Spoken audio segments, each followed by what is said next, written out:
एक ऐसा अंतर्राष्ट्रीय ख्याति प्राप्त मानव जो गुरु प्रेरणा से पिछले 20 वर्षों से वानप्रस्थ जीवन जीते हुए 24 घंटे मानवता की सेवा में संलग्न है। एक ऐसा मानव जो अभी राष्ट्रीय, अंतर्राष्ट्रीय टीवी चैनलों पर 7,500 एपिसोड के माध्यम से सनातन सत्य, आत्मविज्ञान एवं पुनरुत्थान, व्यवहार एवं निश्चय जगत के जीवनोपयोगी विषयों पर हृदय स्पर्शी प्रवचन कर चुका है। उस मानव का नाम है महात्मा उपासक प्रोफेसर डॉक्टर सोहन राज तातेड़। प्रोफेसर तातेड़ द्वारा योग, दर्शन, शिक्षा विषयों पर रचित पीएचडी स्तर के 250 शोध ग्रंथ भारत के 100 प्रतिष्ठित विश्वविद्यालयों में शोधार्थी पढ़ रहे हैं तथा वे सभी शोध ग्रंथ वहां की सेंट्रल लाइब्रेरियों में उपलब्ध हैं। महात्मा सोहन राज ने अभी तक हजारों स्कूलों, कॉलेजों, विश्वविद्यालयों एवं संस्थाओं में सेमिनार, वर्कशॉप, कैंप लगाकर लाखों विद्यार्थियों को योग, दर्शन, शिक्षा का प्रशिक्षण देकर उन्हें सुसंस्कारित किया। डॉक्टर तातेड़ ने भारतीय संस्कृति उत्थान के 4,000 से अधिक समसामयिक विषयों पर आर्टिकल लिखकर ऑनलाइन जर्नल, पत्रिकाओं, वेबसाइट्स पर प्रकाशित किया, जिसका उपयोग लाखों पाठक कर रहे हैं। उपासक तातेड़ के 5,000 से अधिक आज का सुविचार, आज का शुभ संदेश, आज का मंगल भावना योग आदि चिंतन websites, Twitter, blogger, Facebook, YouTube माध्यमों से लाखों लोग अपना जीवन निर्माण कर रहे हैं। मानवता के मसीहा ऐसे महामानव महात्मा सोहन राज तातेड़ के प्रोफाइल को अभी तक विश्व के 20 लाख दर्शक यूट्यूब पर, 12 लाख गूगल पर एवं लाखों दर्शक फेसबुक, ब्लॉगर, ट्विटर और इंस्टाग्राम पर देख चुके हैं।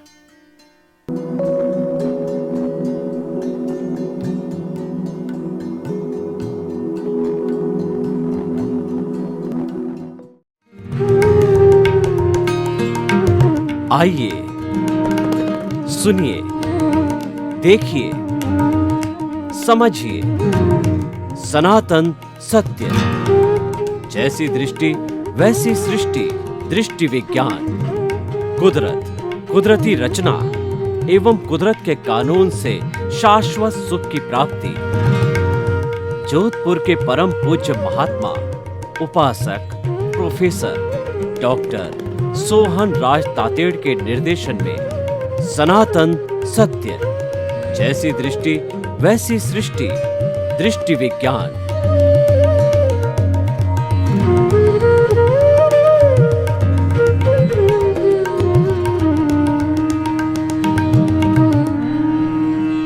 आध्यात्मिक कार्यक्रम साइंस ऑफ द सोल, आत्मविज्ञान में आपका हार्दिक स्वागत है, अभिनंदन है, सत्कार है। आत्मविज्ञान कार्यक्रम आपके सामने इसीलिए रखा गया है, जीवन की सच्चाई आपके सामने आए, जीवन के गूढ़ रहस्य आपके सामने आए, आपका जीवन डिजाइन हो कि मुझे इस पूरे जीवन के अंदर क्या क्या कार्य करने हैं, किस रूप के अंदर करने हैं, ताकि मैं प्रसन्न रहूं, आनंदमय रहूं, मेरा परिवार अच्छा रहे और 24 आवर्स मुझे आनंद ही आनंद रहे, हर कार्य में रस आए। तो इसीलिए हमने इस पूरे कार्यक्रम को सही दृष्टि, सही सोच, राइट विजन, राइट थिंकिंग के रूप में डिजाइन किया है और उसके तहत प्रतिदिन नए नए हम विचार रखते हैं, नए नए विषय रखते हैं। तो आज का हमारा विषय है कि भाव सुधारो, भाव सुधरेगा। बहुत ही सुंदर विषय है भाइयों। भाव का अर्थ होता है हमारे भीतर क्या चल रहा है। भाव भीतर रहते हैं और विचार भीतर रहते हैं और बाहर जो आता है उसकी निष्पत्ति आती है। कैसे? हम चिंतन करते हैं घर से।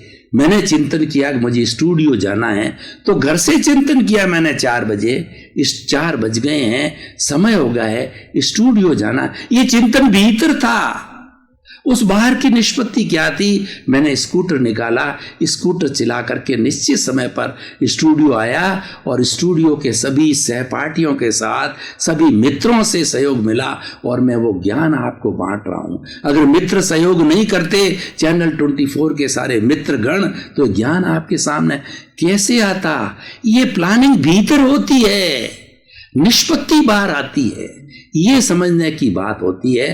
तो हम भाव की बात कहते हैं। देखिए, भाव को समझने के लिए हमें गंगोत्री में जाना पड़ेगा। जो गंगा है भगवान शिव जी की जटा से निकली है और वो हरिद्वार से निकल करके भगीरथ ऋषि ने प्रार्थना की शिव जी से, इस गंगा को, इस अमृत को इस धरती पर बहाइए और पापियों का जो उद्धार कीजिए। शिव भगवान प्रसन्न हुए उनकी जो भक्ति से और गंगा जटा में से निकल करके शिव जी की और हरिद्वार के माध्यम से ये बहती बहती पूरे हिंदुस्तान के अंदर बहती है। तो मैं उस गंगोत्री में ले जाना चाहता हूं। उस गंगोत्री में क्या है?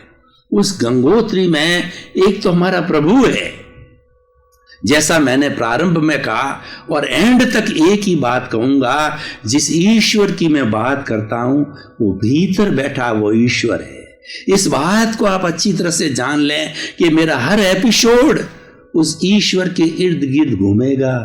कैसे घूमेगा मैं बताना चाहता हूं कि एक बार शिव और पार्वती ने ये घोषणा की कि मेरे दो पुत्र हैं, एक तो गणेश जी है और एक कार्तिक है। तो ये कार्तिकेय और दोनों मेरे पुत्र है। इन पुत्रों के अंदर सब दोनों में से कंपटीशन कराया कि दोनों में से ज्यादा जो है कौन शक्तिशाली है, पुण्यशाली है। उनकी परीक्षा करवाई। तो परीक्षा करवा करके उन्होंने कहा कि आप दोनों जाइए और पूरे ब्रह्मांड की परिक्रमा करके आइए। पूरे ब्रह्मांड की परिक्रमा करके जो पहले माता पिता शिव पार्वती के चरणों में नतमस्तक होगा वो प्रथम होगा, वो विजेता होगा, उसको हम आशीर्वाद देंगे। अब देखिए, जो शिवजी, जो अपने गणेश जी हैं, वो गणेश जी तो भारी शरीर में और मूषक उनका वाहन। अब मूषक वाहन पे गणेश जी चढ़ के जावें तो कितना लंबा घूम के आएंगे और कब पूरा सृष्टि का जो है वो भ्रमण करके आएंगे। और कार्तिकेय स्वयं हल्के थे और गरुड़ जो है उनका था, जो कि अपनी फ्लाइट की रफ्तार से भागने वाला था। तुरंत आदेश मिलते ही दोनों गए और कार्तिकेय तो तेज रफ्तार से भागा कि पहले मैं करके आऊंगा। और गणेश जी ने एक बड़ी सूझ निकाली। गणेश जी ने क्या किया कि उन्होंने अपने माता पिता जो है पार्वती और शिव के जो है 4-5 परिक्रमा की मूषक पर बैठ करके तो परिक्रमा करके उनके चरणों में हाजिर हो गए। और कार्तिकेय जब घूम के आया तो गणेश जी चरणों में नतमस्तक थे। तो शिव जी ने कहा कि गणेश जी प्रथम रहे, इसलिए गणेश जी को हम दोनों आशीर्वाद देते हैं कि जहां कहीं पर भी इस संसार में कभी भी मंगल कार्य होगा, श्री गणेशाय नमः, गणेश की स्तुति की जाएगी। तुम अजर बन गए, तुम अमर बन गए। तो गणेश जी हमारे प्रथम में रहे। तो मैं भी यही कहना चाहता हूं कि मेरे सारे एपिसोड का जो गणेश है, जो स्टार्ट है, वो एंड है, वो भीतर विराजमान प्रभु है, भीतर विराजमान आत्मा है, वही राम है, वही कृष्ण है और वही 33 करोड़ देवी देवता है, वही महावीर है, वही जीसस है, क्राइस्ट है, वही हमारा जो है वो जो है वो मोहम्मद साहब है और गुरु नानक है। कुछ भी मानिए, पर्याय नाम है, लेकिन सत्य वो एक ही है। तो जो कुछ भी बात की जाएगी इसके इर्द गिर्द की जाएगी, इसकी परिक्रमा की जाएगी। इसीलिए हमने हमारे इस कार्यक्रम का नाम जो रखा है साइंस ऑफ सोल, आत्मविज्ञान। तो भाइयों, हम बात कर रहे थे कि भाव की। भाव कहां से आता है? गंगोत्री में जाते हैं, जो प्रभु विराजमान है वो स्वतंत्र नहीं है, उसके साथ के अंदर अशुद्धि है, कार्बन शरीर है, लिंग शरीर है, कॉजल बॉडी है, उससे बंधा हुआ है, फेविकॉल की तरह बंधा हुआ है। वो दोनों भीतर बैठे हैं। और अब वहां से क्या होता है? वहां से प्रारब्ध होता है, वहां से पुण्य या पाप हमारा उदय में आता है। तो उदय में आकर के इन दोनों के चारों तरफ एक वलय बनता है, उस वलय को पार करके और वो हमारे भाव बाहर निकलते हैं जो कि कलरलेस होते हैं, लेकिन उसके बाद में उनका संपर्क होता है जो बीच में ब्रिज होता है। 3 हमारे शरीर है। तो पहला तो हमारा शरीर जो कार्बन शरीर है जो भीतर मैंने बात की, दूसरा शरीर है ये तेजस शरीर जिससे कि टच होते हैं वो भाव, और तीसरा हमारा स्थूल शरीर है। तेजस शरीर है दुनिया की सबसे बड़ी फैक्ट्री है। तो जो ही वो कलरलेस भाव जो है तेजस के साथ में स्पर्श होते हैं उनको कलर मिलता है, वो भौतिक बनते हैं और कलरलेस से कलरफुल होते हैं। 6 तरह के कलर होते हैं, कृष्ण, नील, कापोत, तेजो, पद्म और शुक्ल लेश्या। भाव 2 तरह के होते हैं, मंगल भाव और अमंगल भाव, शुभ भाव, अशुभ भाव, पुण्य के भाव, पाप के भाव। तो जैसे जैसे भाव होते हैं, अगर वो मंगल भाव होते हैं, पुण्य के भाव होते हैं, तो हमें तेजो, पद्म, शुक्ल लेश्या में कन्वर्ट होते हैं। तेजो लेश्या होती है उगते हुए सूर्य का जो होता है, रश्मियां होती है जो कि हमारा गुलाबी रंग का कलर होता है, अरुणिमा अरुण कलर का होता है, ब्राइट अरुण कलर तेजोलेशिया। तेजोलेशिया क्या करती है कि चित्त के अंदर शांति पैदा करती है। और दूसरा जो भाव होता है वो होता है पद्मलेशिया। पद्मलेशिया वो जो हल्दी की तरह कलर होता है, ब्राइट येलो कलर का होता है, वो कलर मिलता है। वो कलर क्या पैदा करता है? आनंद, प्रसन्नता। हम प्रसन्नता से सरोबार हो जाते हैं, आनंद से पुलकित हो जाते हैं। और तीसरी होती शुक्ल लेशिया, एकदम वाइट कलर की, ब्राइट वाइट कलर, वो होती है हमारी प्योरिटी। वाइट कलर पर हम ध्यान टिकाते हैं तो हमारे विचार प्योर हो जाते हैं, क्योंकि उसमें कोई गंदगी नहीं होती है। तो प्योरिटी की शुक्ल लेशिया होती है। प्योरिटी जब होती है तो हम परमात्मा पद प्राप्त करते हैं, हम ईश्वर बनते हैं। वो हमारी प्योरिटी का होता है। और उसके स्थान पर अशुभ भाव आते हैं। अशुभ भाव से कृष्ण कापोत और नील लेशिया बनती है। कृष्ण होता है वो गहरा काला होता है, नील होता है गहरा नीले रंग का होता है, और तीसरा जो है कापोत कबूतरी कलर का होता है। ये 3 तरह के जो है वो हमारे अशुभ भाव है। 3 तरह के होते हैं। जो कृष्ण लेशिया वाला वो हिंसा का भाव होता है। डाकू, चोर, लुटेरे, हिंसक, आतंकवादी कृष्ण लेशिया के होते हैं। और नील लेशिया वाले होते हैं वो कूट, कपट, पाप, धोखाधड़ी कराने वाले होते हैं।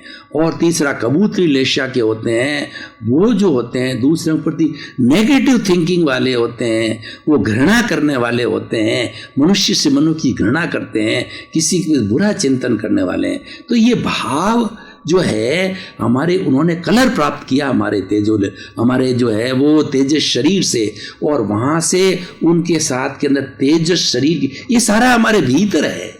भाव भीतर है, विचार भीतर है। और भीतर में क्या होता है कि वहां पे हमारे जो ग्लैंड्स होती है, एंडोक्राइन ग्लैंड्स जिसको कि बोलते हैं हमारी मेडिकल साइंस की भाषा के अंदर, तो ये भाव जो है हमारे वाइब्रेशन रूप में थे। एंडोक्राइन ग्लैंड में जाते ही जो है वो भाव है द्रव्य में बदल जाते हैं, हार्मोन्स में बदल जाते हैं। एंडोक्राइन ग्लैंड्स जो है हमारी ब्लड के साथ में जुड़ी रहती है। और जैसे शुभ भाव अशुभ भाव गंगोत्री से आए थे, वो भाव पूरे शरीर के ब्लड के अंदर आ जाते हैं, हमारे चित्त में आ जाते हैं, हमारे मन में आ जाते हैं, और हम वैसा काम करने लग जाते हैं। उससे हमारे विचार बनते हैं। इसीलिए कहा गया है जैसा भाव होगा वैसा विचार होगा, जैसा विचार होगा वैसा आचार होगा, जैसा आचार होगा वैसा व्यवहार होगा, और जैसा व्यवहार होगा वैसा व्यक्तित्व होगा। व्यक्ति का निर्माण गंगोत्री ने किया। भीतर से आया है। वो बाहर से मैं बाद में बताऊंगा, बाहर से भी होता है, वो भीतर जाता है, भीतर से बाहर आता है, बाहर से भीतर आता है, ये साइकिल चलती रहती है। तो हम बात कर रहे थे भावों की, ये भाव शुभ अशुभ बाहर आए। और इसीलिए आज का हमारा विषय क्या है कि भाव सुधारो भव सुधरेगा। भव का मतलब अगला जन्म। हम पुनर्जन्म में विश्वास करते हैं, हमारा ये आखिरी जन्म नहीं है। हमें इस जो आत्मविज्ञान को समझने के लिए हमारा भूत, वर्तमान और भविष्य को तीनों को एक खंड में बांटना पड़ेगा। हम भूतकाल में थे, यही आत्मा थी, वर्तमान में भी यही आत्मा है और भविष्य में यही आत्मा रहेगी।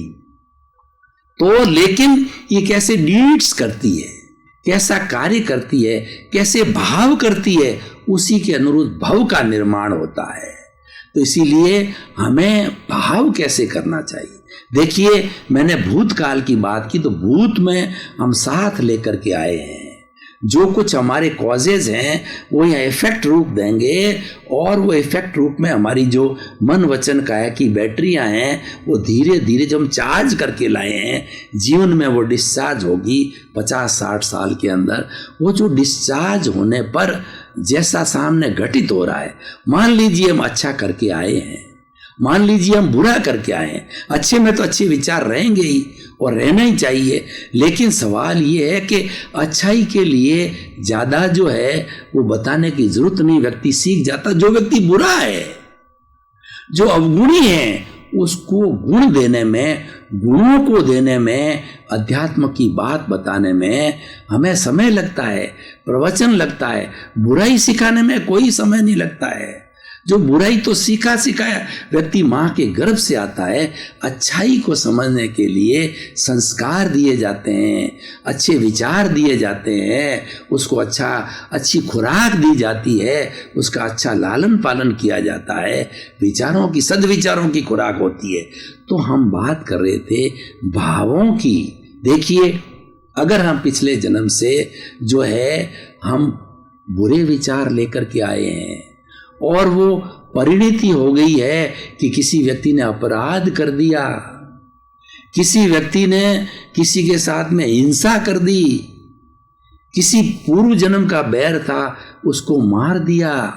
अब मार देने से क्या होगा, पुलिस आ गई, पुलिस केस बन गया, कोर्ट में केस गया और व्यक्ति जेल के अंदर चला गया।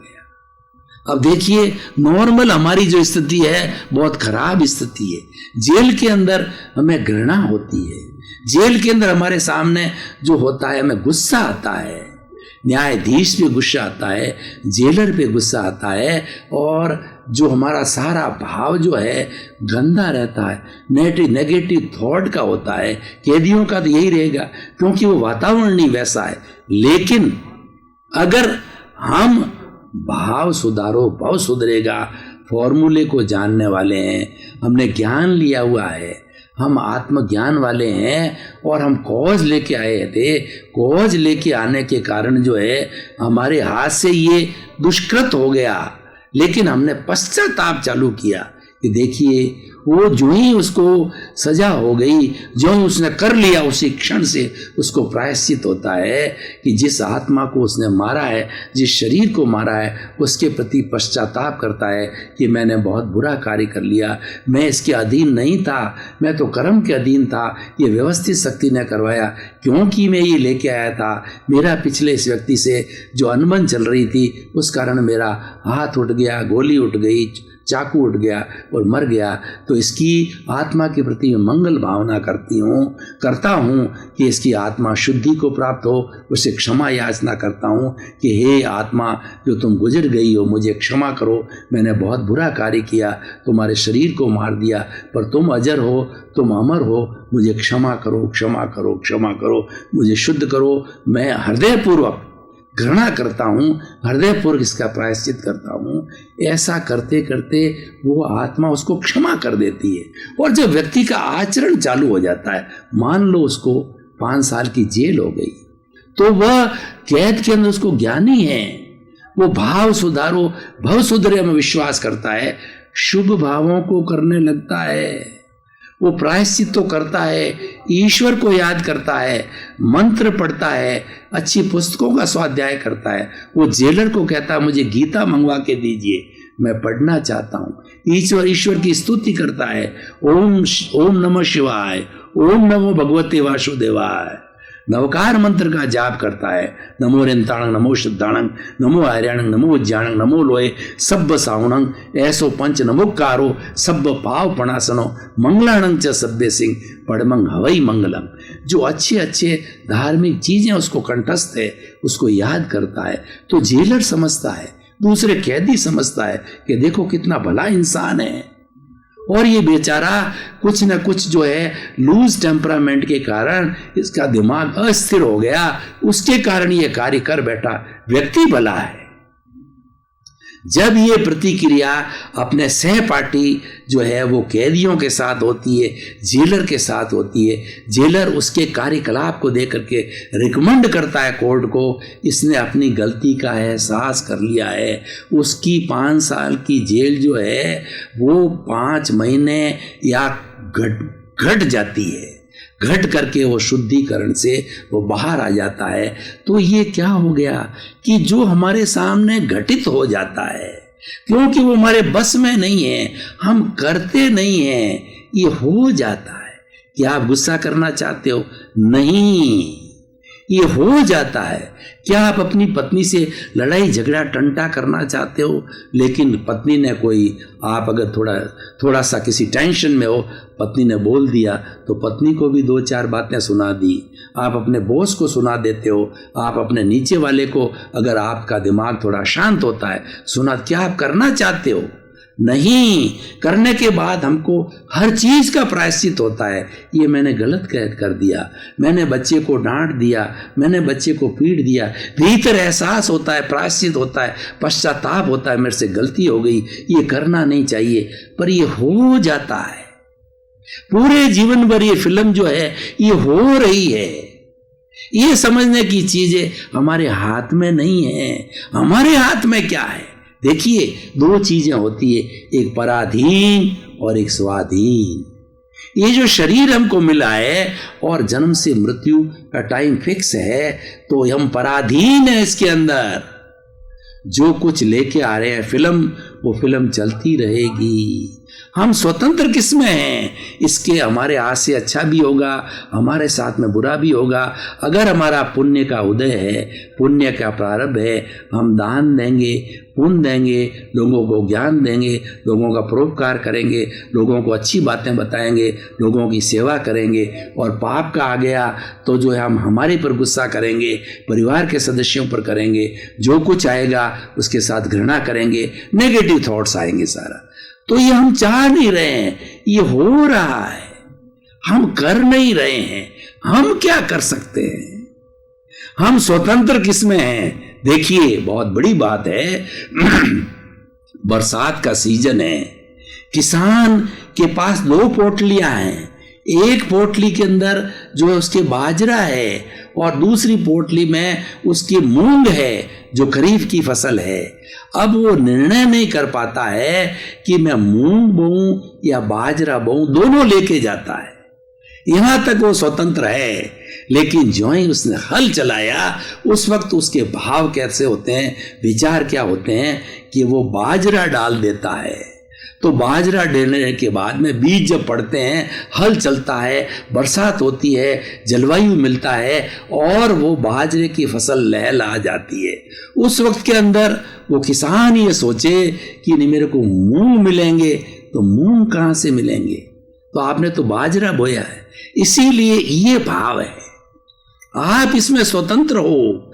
जो हो रहा है उसमें आप स्वतंत्र हो रहा है उसके अंदर आप अपने भाव मत बिगाड़ो।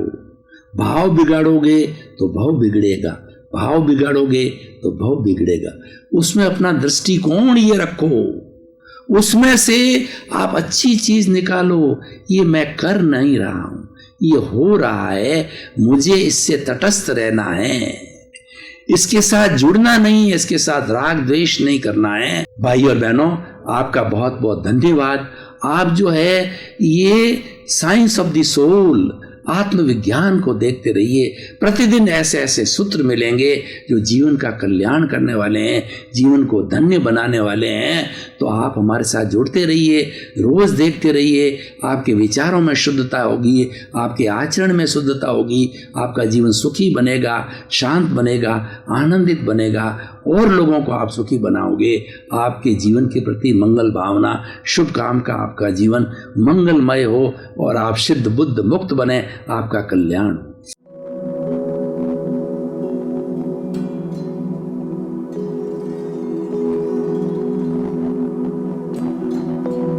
एक ऐसा अंतर्राष्ट्रीय ख्याति प्राप्त मानव जो गुरु प्रेरणा से पिछले 20 वर्षों से वानप्रस्थ जीवन जीते हुए 24 घंटे मानवता की सेवा में संलग्न है।